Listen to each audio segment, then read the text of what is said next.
A very good friend of mine recently reached out to me because her dog was just diagnosed with epilepsy. The question she asked me was, what technology do I use to help monitor Ruby for seizure activity while I'm away? I know how stressful it can be to leave your dog with epilepsy home alone. I'm going to share some ways to monitor your dog while you're away and how to create a safe environment in case they do have a seizure when you're not at home. So let's get started. So first, monitoring your dog. I believe cameras are the best way to monitor your dog with epilepsy while you're not home. Obviously, if you're away and something happens, you need to be able to come back home or have someone set up to be able to go to your house to assist your dog. And just a caveat, I'm not sponsored by any of these products and I've not used all of them. I will point out the ones that I have used myself. So cameras are really going to be my number one recommendation. They're the closest things to being there with your dog to be able to watch them, and they just help make sure that your dog is safe. There are cameras that are specifically designed to be a pet camera, but I have just used regular security cameras. One that I have used is the Arlo. It may be a good option if you already have security cameras at your property and they're similar to the Arlo where you can just remove them and use them easily. This way it doesn't require you to purchase something new. We had a number of Arlo cameras we used outside of our house, and we had a subscription to receive alerts to be able to review video. I could easily grab one of our cameras we were using outside and temporarily have it set up in our living room, which is where my dog spends most of her time while away during the day. I would get alerts anytime she moved, or I could just pop in and take a look at her to see what she was up to. Another less expensive option that works great is a Blink camera. You don't have to have a subscription and it will allow you just to peek in on them. With a camera without the subscription, you most likely won't get those alerts for motion. However, you can check in on them throughout the day.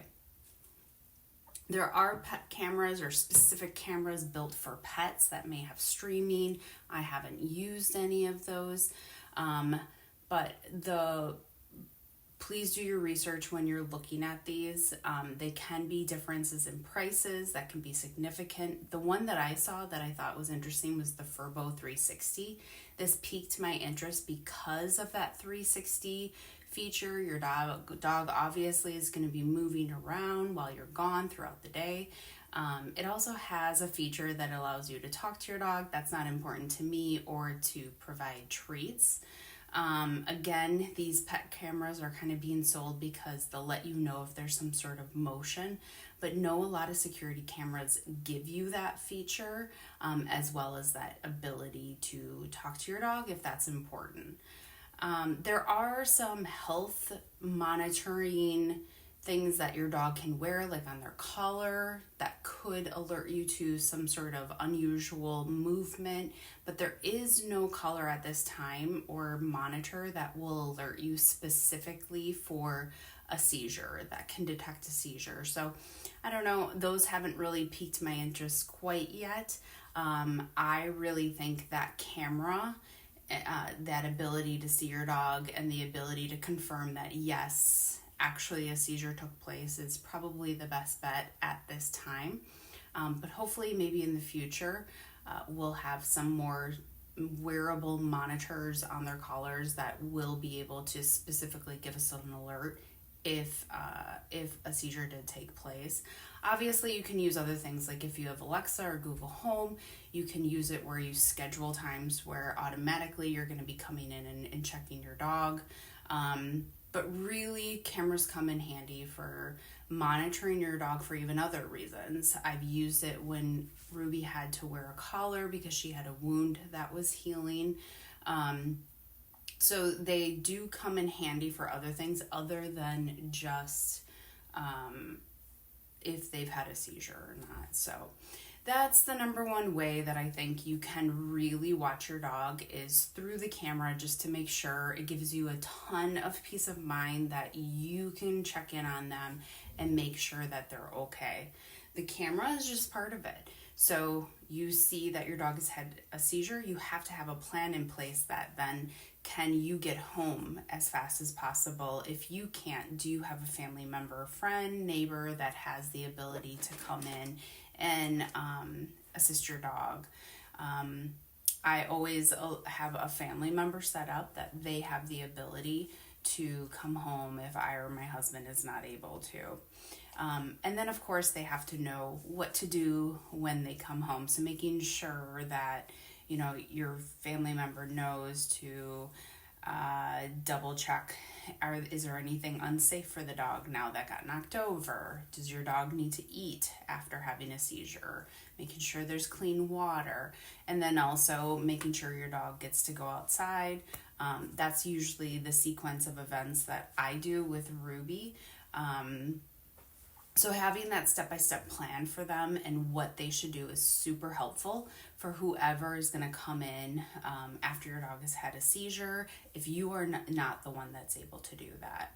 So there are some things that you can do in your home. So yes, we get to watch them through the camera, but while you're not there, there are some things that can just help to be preventative. So number one, making sure that there's nothing sharp around them as much as possible.